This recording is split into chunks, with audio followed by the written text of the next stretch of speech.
कांग्रेस का लोग फालतू है, अकल नहीं। राहुल गांधी भी पागल है, ये पवन खेरा उससे भी ज्यादा पागल है।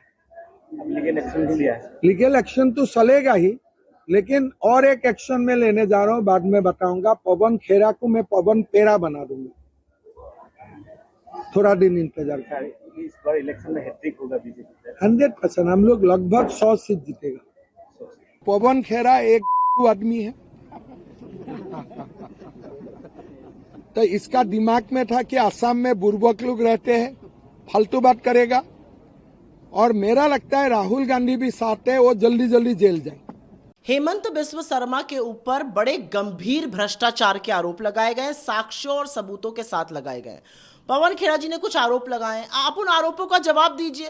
आप ये गंदी गंदी गालियां देना, अजीब अजीब भाव भंगिमा करना, आप इस तरह का डराने धमकाने का काम क्यों कर रहे हैं? आपकी पुलिस पहुंचकर दिल्ली में किसको डराने की कोशिश कर रही है? अरे आपके ऊपर गंभीर भ्रष्टाचार के आरोप लगे, आपके परिवार पर लगे, आप उसका जवाब दीजिए। और ये कोई हम आउट ऑफ थिन एयर थोड़ी आरोप लगा रहे हैं, साक्ष्यों और सबूतों के साथ लगा रहे हैं। सबको पता है असम की जनता को लूटकर, असम के हक को मारकर आपने क्या किया है। आप इन चीजों को करके, जिस तरह की आप भाषा बोल रहे हैं, जिस तरह की आपकी शैली है, जिस तरह से आप अपनी पुलिस से डराने धमकाने का काम कर रहे हैं, आप ये प्रूफ कर रहे हैं कि आप पूरी तरह से बौखलाए हुए हैं, पूरी तरह से घबराए हुए हैं और आप पकड़ लिए गए, धर लिए गए भ्रष्टाचार करते हुए।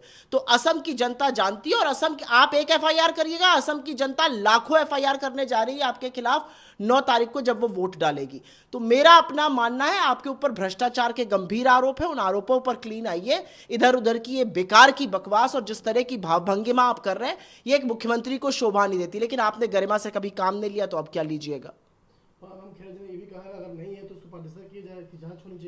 बिल्कुल बिल्कुल सही कह रहे हैं कि भाई उन्होंने आरोप लगाए, उन्होंने साक्ष्य और सबूत पेश किए, आप उसके बारे में बोलिए। मतलब हेमंत बिस्व शर्मा जो मुख्यमंत्री हैं असम के, वो ये कह रहे हैं कि कोई मुख्यमंत्री इतना कैसे कमा सकता है। मतलब वो मान रहे हैं कि कमाएगा मुख्यमंत्री इतना कैसे कमा सकता है। मतलब आप मान रहे हैं कि आपने भ्रष्टाचार किया है। अरे तो भाई कितना किया, कितना खाएंगे, कितना खसोटेंगे असम की जनता को, उसका फैसला जनता खुद करने वाली है।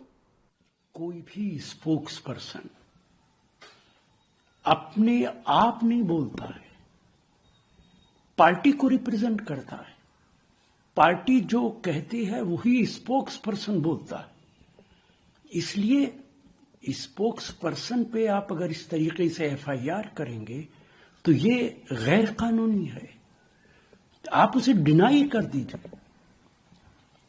पॉलिटिकल पार्टी, चाहे भारतीय जनता पार्टी हो, चाहे कांग्रेस पार्टी हो, हर रोज भारतीय जनता पार्टी के नेता हमारे खिलाफ इल्जाम लगाते हैं। कभी भ्रष्टाचार का लगाएंगे, कभी दूसरे इल्जामात लगाएंगे, राहुल गांधी पे लगाएंगे। तो हमें तो हर रोज एफआईआर करनी चाहिए कि बीजेपी के लोग साबित करेंगे। राजनीति में यह हरगिज नहीं होता। अगर आसाम के मुख्यमंत्री पावर में हैं और मुख्यमंत्री हैं, तो वो लोगों को इस तरह परेशान करेंगे। और अगर कल को वो मुख्यमंत्री ना रहे और कांग्रेस की सरकार आई और हमने भी यही काम करना शुरू किया, तो उन्हें कैसा लगेगा। मैं इस कदम की निंदा करता हूं। सर, इसके एडिशन में हेमंत भागे दिल्ली आए, दिल्ली से भागकर वो हैदराबाद चले गए हैं, तो वो डरे हुए हैं बेसिकली इस तरीके से। देखिए, ये भी एक चीफ मिनिस्टर की हैसियत से नीचे उतरा हुआ बयान है। आप कौन है बीच में? एफआईआर है। अगर मैं ये मान लूं कि पुलिस कार्रवाई कर रही है, तो पुलिस कार्रवाई करेगी।